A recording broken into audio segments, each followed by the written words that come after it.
That is quite an interesting question, given that the fact that our president has of late been campaigning that we need to pay our taxes so that we can be able to access government services.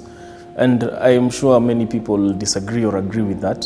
I'm sure there's a good number of people who either believe in the school of thought that Churchill advanced, that one cannot tax themselves to prosperity, and he compared it to someone trying to lift themselves by being in a bucket. And perhaps to properly understand this and perhaps to question whether either side is correct or has half-truths or is lacking half-truths, we actually need to understand what is the context of our debt.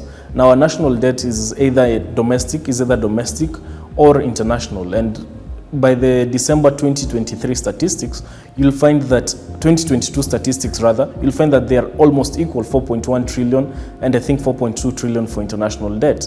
Now, for international debt, it is mostly in two forms, either the concessional terms or the commercial terms. Now, the difference between concessional and commercial is in the rates. You find that commercial, the grace period is little. You also find that the interest rates are a bit high.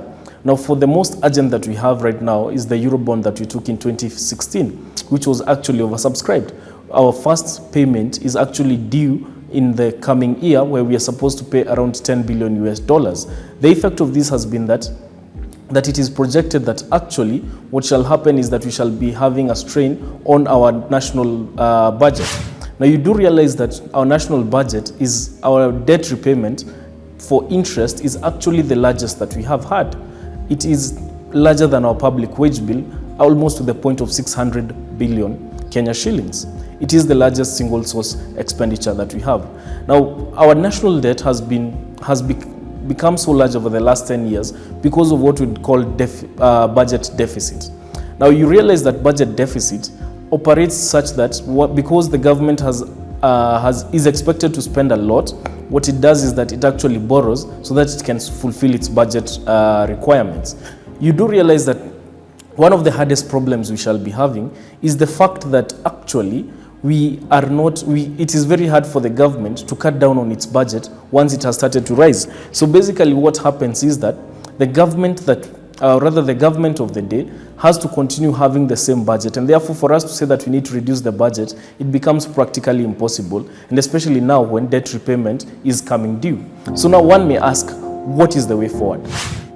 Well, from where I believe is that we are actually on a sound process to repay our debt, and we shall not be in the unfortunate situation of debt distress. We've been able to largely pay up our debts in time, and therefore, because of given our credit history, and we've never defaulted, say like countries like Ghana, the interest in the markets, or rather the markets, will see us positively, even as we struggle right now. But because of the nature of our debt, majority of it being our majority of our debt actually being domestic and having a lot of interest, and the commercial debt, it actually means that there is only one way to come out of this debt problem, and that is grow the economy.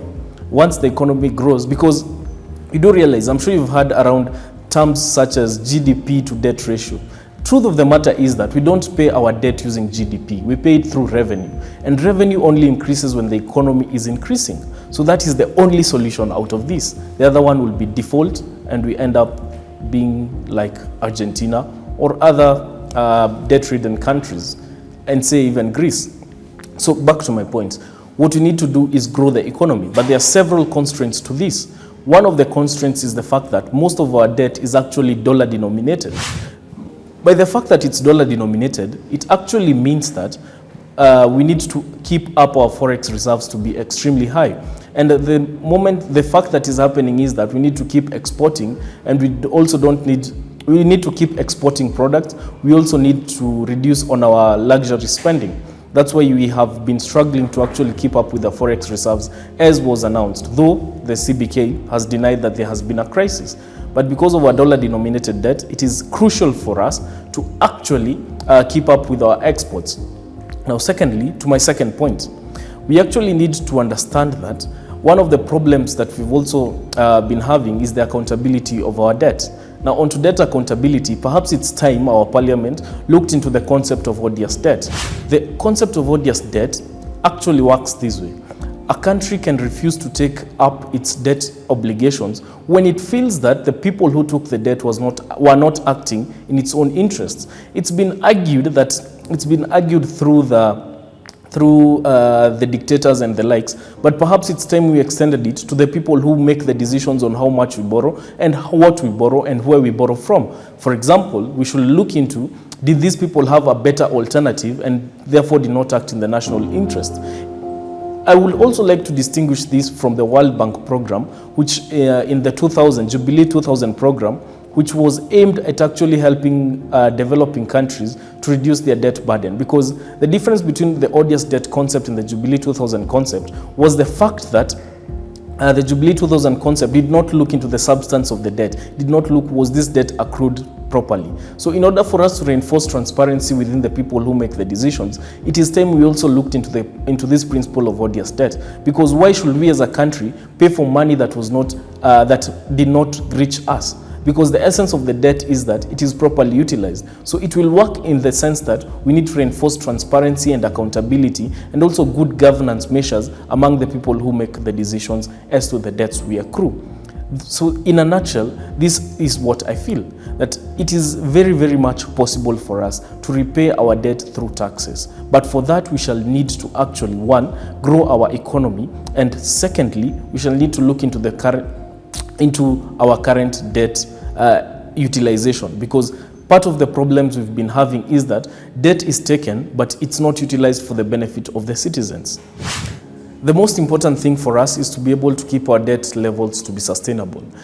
And in relation to this, perhaps it's apt for me to quote from Edmund Burke, the English politician, on his reflections as to the French Revolution, where he famously said that the true social contract is not between the government and the citizens. The true social contract is a generational contract between the living, the dead, and the to be born. Therefore, for us as a country, we actually need to adopt this.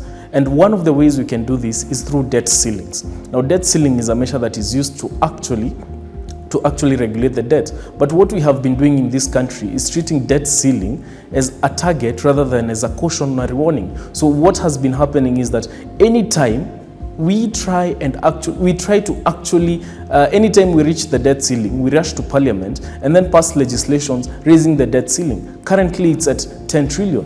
It had been raised from 9 trillion. From 9 trillion, it had been 7 trillion.